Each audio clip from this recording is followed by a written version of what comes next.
우리 다 함께 사도신경 신앙 고백 드림으로 4월 17일 새벽 예배를 드리겠습니다. 나는 전능하신 아버지 하나님 천지의 창조주를 믿습니다. 나는 그의 유일하신 아들 우리 주 예수 그리스도를 믿습니다. 그는 성령으로 잉태되어 동정녀 마리아에게서 나시고 본디오 빌라도에게 고난을 받아 십자가에 못 박혀 죽으시고 장사된 지 사흘 만에 죽은 자 가운데서 다시 살아나셨으며 하늘에 오르시어 전능하신 아버지 하나님 우편에 앉아 계시다가 거기로부터 살아있는 자와 죽은 자를 심판하러 오십니다. 나는 성령을 믿으며 거룩한 공교회와 성도의 교제와 죄를 용서받는 것과 몸의 부활과 영생을 믿습니다. 아멘. 이 시간에는 우리 김희선 장로님, 은일수 집사님, 임미정 집사님, 조영현 집사님 찬송가 95장 찬송 드리겠습니다.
말씀은 호세아 9장입니다. 함께 합독하겠습니다.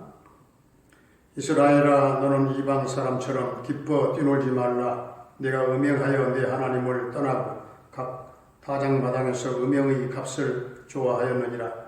타작마당이나 술틀이 그들을 기르지 못할 것이며 새 포도주도 떨어질 것이요 그들은 여호와의 땅에 거주하지 못하며 에브라임은 애굽으로 다시 가고 아수르에서 더러운 것을 먹을 것이니라.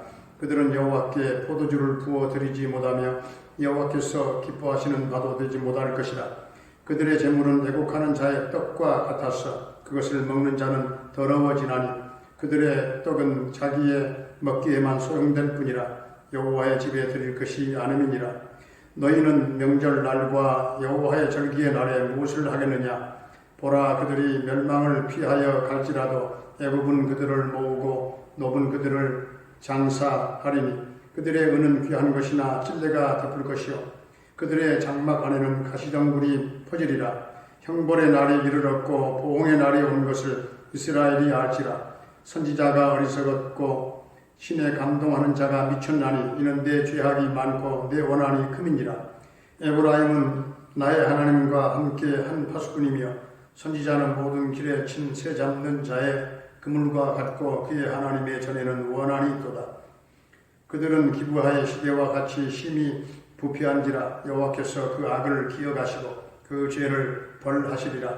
옛적에 내가 이스라엘을 만나기를 광야에서 포도를 만남 같이 하였으며 너희 조상들을 보기를 무화과 나무에서 처음 맺힌 첫 열매를 봄같이 하였거늘 그들이 바알 부올에 가서 부끄러운 우상에게 머물들이므로 저희가 사랑하는 우상같이 가증하여졌도다. 에브라임의 영광이 새같이 날아가리니 해산하는 것이나 아이 베는 것이나 임신하는 것이 없으리라. 혹 그들이 자식을 기를지라도 내가 그 자식을 없이 하여 한 사람도 남기지 아니할 것이라. 내가 그들을 떠나는 때에는 그들에게 화가 미치리로다. 내가 보건대 에브라임은 아름다운 곳에 심긴 두루와 같으나 그 자식들을 살인하는 자에게로 끌어내리로다. 여호와여 그들에게 주소서. 무엇을 주시려 하나이까? 아이 되지 못하는 태와 젖 없는 유방을 주시옵소서. 그들의 모든 악이 길갈에 있으므로 내가 거기에서 그들을 미워하였노라. 그들의 행위가 악함으로 내 집에서 그들을 쫓아내고 다시는 사랑하지 아니하리라. 그들의 지도자들은 다 반역한 자니라. 에브라임은 매를 맞아 그 뿌리가 말라 열매를 맺지 못하나니 비록 아이를 낳을지라도 내가 그 사랑하는 태의 열매를 죽이리라. 그들이 듣지 아니하므로 내 하나님이 그들을 버리시리니 그들이 여러 나라 가운데 떠도는 자가 되리라. 아멘. 할렐루야. 살아계신 부활의 주님, 오늘도 우리와 함께 하실 줄로 믿습니다. 하나님께서는 이스라엘에게 다시는 영광이 회복되지 않을 것이다, 이렇게 선언하셨어요. 마치 새가 부두둑 날아가고 난 다음에는 다시 돌아오지 않는 것처럼 이스라엘의 영광도 한 번 날아가고 나면 다시는 회복되지 않는다는 사실입니다. 왜냐하면 그들이 참으로 귀한 것을, 즉 하나님의 말씀을 업신여기고 그리고 또한 멸시했기 때문입니다. 이스라엘의 변질된 모습을 단번에 볼 수 있는 것이 바로 이 타작마당이었어요. 이스라엘 백성들에게는 가장 중요한 세 가지 절기가 있었는데 무교절과 그리고 오순절과 수장절입니다. 이 세 절기는 모두 추수와 관계가 있습니다. 무교절은 처음 보리를 추수하는 때고, 오순절은 이제 보리 추수를 마치는 때를 말하고, 수장절은 가을 추수를 전부 다 마친 때를 말합니다. 이 세 절기는 모두 전부 다 이스라엘 백성들의 구원과 연결되어 있는 그런 날이기도 합니다. 그러나 이스라엘 백성들에게 중요한 것은 추수 그 자체가 아니에요. 그들에게 중요한 것은 하나님의 구원이었습니다. 처음으로 보리를 추수할 때는 유월절 어린 양의 피로 구원받은 것을 저들이 기뻐하고 감사했습니다. 그리고 보리 추수가 다 끝났을 때에는 시내산에서 하나님과 언약을 맺음으로써 하나님의 백성 된 것을 저들이 기뻐했던 것입니다. 또한 가을 추수가 다 끝났을 때는 하나님께서 광야 40년 동안 그들을 지켜주시고 인도해 주셨던 그 은혜를 감사를 드리는 것입니다. 그러나 그들에게 가장 중요한 것은 하나님의 구원이었다는 사실입니다. 원래 이스라엘 백성들이 추수한 것은 구원의 선물이었습니다. 그런데 지금 이스라엘 백성들에게 구원의 기쁨과 모든 이제 감사는 다 사라져 버리고 없고, 그들은 오직 먹고 마시고 즐기고 떠드는 그런 이교적인 그런 추수감사제만 남아 있었다는 사실입니다. 오늘 1절 말씀을 보게 되면 이스라엘 백성들은 하나님의 그 구원을 기뻐하는 것이 아니라 추수 때 큰 잔치를 이제 행하고 사람들이 많은 음행을 저질러야만 그 다음 해에도 많은 추수를 거둘 수 있다. 저들이 그런 생각을 하고 있었어요. 이것이 바로 가나안 족속들의 수수법이요 바로 바알의 수수법이었어요. 모든 타작마당에서 이런 타락된 일들이 지금 일어나고 있었어요. 그렇기 때문에 하나님께서는 이스라엘 백성들이 추수해서 거두어들인 그 양식을 음행의 값이라고 지금 말씀을 하고 있습니다. 그래서 하나님께서는 구원의 기쁨과 감사를 잃어버린 이스라엘 백성들을 향해서 저들을 어떻게 내가 버릴까? 저들을 어떻게 버릴까? 무려 4번씩이나 반복해서 지금 말씀하고 계십니다. 오늘 3절 말씀을 보게 되면 에브라임이 애굽으로 다시 가게 되고 그 아수르에서 더러운 것을 먹을 것이라고 했습니다. 또다시 더러운 짓을 하고 저들이 타락함으로써 하나님 앞에 귀한 대접을 받지 못한다는 사실입니다. 이제 오늘 4절, 5절 말씀을 보게 되면 하나님께서는 그들이 드리는 제사를 받지도 않으실 뿐만 아니라 기뻐하시지도 않는다고 말씀하고 계십니다. 오늘 그리고 6절 말씀을 보게 되면 그들이 재앙을 피하여 도망친다고 할지라도 결코 성공하지 못할 것이다. 이렇게 말씀하십니다. 그리고 7절에서 그들은 죄악이 많고 아주 원한이 크다고 했습니다. 그리고 8절에서는 에브라임의 모든 행동은 새 잡는 그물 같고 하나님 전에서 원한을 품었다고 했습니다. 저 바닥까지 떨어진 그들의 그 도덕적인 타락이 큰 올무가 되어버리고 만 것입니다. 하나님께서는 11절에서 이스라엘의 영광은 새같이 날아간다고 했습니다. 해산도 없고 임신도 없고 그리고 잉태도 없겠다고 했습니다. 이스라엘의 영광은 다시는 회복되지 않을 것이다. 이렇게 말씀하십니다. 이스라엘의 영광은 다 땅바닥에 떨어졌는데 왜 그렇게 되었을까요? 그들이 근본적으로 하나님을 떠났기 때문입니다. 자신들의 신앙의 영성을 잃어버렸기 때문입니다.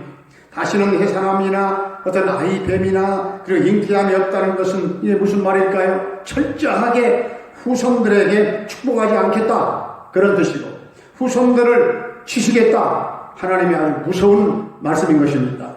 후손들에게 비춰질 신앙의 그 유산이 얼마나 중요한가를 우리는 이 말씀을 통해서 깨달아야 하겠습니다. 오늘날 한국 교회 안에서 학생들의 숫자나 우리 어린 생명들 어린이의 숫자가 계속적으로 줄어들고 있는 것은 물론이고 그들의 영성은 지금 죽어가고 있다는 사실입니다. 이것은 가르치는 교사나 부모님들이나 또 모든 우리 목회자들의 책임이요 잘못입니다. 여러분 우리가 섬기는 교회와 가정에서 옛 예루살렘의 그런 찬란한 그 놀라운 그 영광을 다시금 회복할 수 있기를 주의 이름으로 축원합니다. 우리 모두가 다 여러분 정말 건물을 위해서 많이 투자하지요. 건물을 위해서 투자하는 것도 중요하지만 우리 자녀들에게 우리 모든 후손들의 신앙 교육을 위해서 많이 투자하는 것이 필요하다 그 말이에요. 여러분의 훌륭한 믿음, 여러분의 깨어있는 믿음, 여러분의 신앙을 후손들에게 대물림할 수 있기를 주의 이름으로 축원합니다. 우리 함께 기도드리겠습니다. 아버지 하나님, 이 땅의 혼무함을 고쳐주시기를 원합니다. 아버지 예루살렘의 영광을 다시 회복하게 하시고 신앙의 영성도 다시 회복해 되어지기를 원합니다. 주님, 우리 성도들 모두가 하나님의 구원을 참으로 기뻐하는 성도들이 되게 하시고 6월절 어린 양의 피로 구원받은 그 첫사랑의 감격을 다시 되찾게 해주시기를 원합니다. 더러운 죄악 때문에 하나님께서 드려지는 예배를 막는 일이 없게 하시고 그 예배를 받아주시지 않는 일이 없게 하시고 죄악을 철저하게 회개하며 드려지는 예배를 우리 하나님 기뻐 받아주실 줄로 믿습니다. 오늘 말씀을 통해서 우리 모두가 깨닫게 하소서. 우리 후손들에게 미쳐질 신앙의 유산이 얼마나 중요한 일인가를 깨달았사오니 후손들의 신앙을 위하여 주님 결사적인 노력이 있게 하여 주시옵시고 어린 생명들의 신앙 교육을 위해서도 뜨거운 기도가 있게 해 주시옵시고 후손들에게 거룩하고 신실한 믿음을 성결한 믿음을 되물림할 수 있는 우리 성도들이 다 되게 하여 주시옵소서. 아버지 하나님, 우리 동명교회가 성령 충만한 교회 되게 하시고 오늘의 시대적인 어려움을 뚫고 교회의 모든 사역이 은혜롭고 풍성하게 이루어지기를 원합니다. 주님, 우리 삶 가운데 태풍 위에 맑은 하늘이 보이고 비온 다음에 숲은 더 울창해지는 것처럼 고난 다음에 우리의 심령은 더 맑아지고 우리의 믿음은 더 굳세어지도록 주님 은총을 베풀어 주시옵소서. 성도들이 깨어 기도할 때마다 보혈의 강을 지나 하나님의 성소로 나아가게 하여 주시옵시고, 우리의 어떤 믿음으로 이해할 수 없는 일들이 구름처럼 몰려온다 할지라도 모든 시험과 고난과 혼란 역경을 이겨내고 장성하며 감당할 수 있도록 새 힘을 더하여 주시옵소서. 아버지 하나님, 최후의 승리를 얻기까지 담대한 믿음으로 걸어가게 하시고, 주여 우리 성도들의 가정에 내적인 회복과 외적인 회복의 역사가 일어나게 하시고, 생업과 직장과 사업장 위에 놀라운 하늘의 복과 바다의 풍부함이 밀려오는 물권의 복으로 하나님 넘치게 하여 주시옵소서. 아버지 하나님, 우리 자녀들에게 지혜와 총명을 더해 주시고 시대적인 믿음의 인물들이 일어날 수 있도록 주님 은총을 베풀어 주시옵소서. 아버지 하나님, 군대에 가 있는 우리 사랑하는 영준이의 군 생활을 지켜 인도하시고 저녁 때까지 그 아들 책임 보장하시며 함께 하실 줄로 믿습니다. 우리 모든 부모님들의 남은 일생을 주님 인도하시고 우리 하나님 축복해 주시옵소서. 해외에 나가 있는 캐나다에 있는 정창석 집사님의 가정을 인도하시고 대성케 하시고 평강 승리의 소식이 전해지기를 원합니다. 아버지 하나님, 동방에 해 뜨는 작은 나라 우리 대한민국이 더욱 번영하게 하시고 하나님의 전격적인 통치 속에 평화 통일이 이루어지게 하여 주시옵시고, 세계 속에 선교, 강국, 경제, 대국의 역사가 이루어지게 하여 주시옵시고, 북한 땅에 곳곳에 죄범된 교회가 세워지며 이민족 복음화가 속히 주님 이루어지게 해 주시옵소서. 주님이 민족을 도와주시고 구원하여 주옵소서. 예수님의 이름으로 감사하며 축복하며 기도하옵나이다. 아멘. 주기도로 예배 마치겠습니다. 하늘에 계신 우리 아버지의 이름을 거룩하게 하시며 아버지의 나라가 오게 하시며 아버지의 뜻이 하늘에서와 같이 땅에서도 이루어지게 하소서. 오늘 우리에게 일용할 양식을 주시고 우리가 우리에게 잘못한 사람을 용서하여 준 것 같이 우리 죄를 용서하여 주시고 우리를 시험에 빠지지 않게 하시고 악에서 구하소서. 나라와 권능과 영광이 영원히 아버지의 것입니다. 아멘.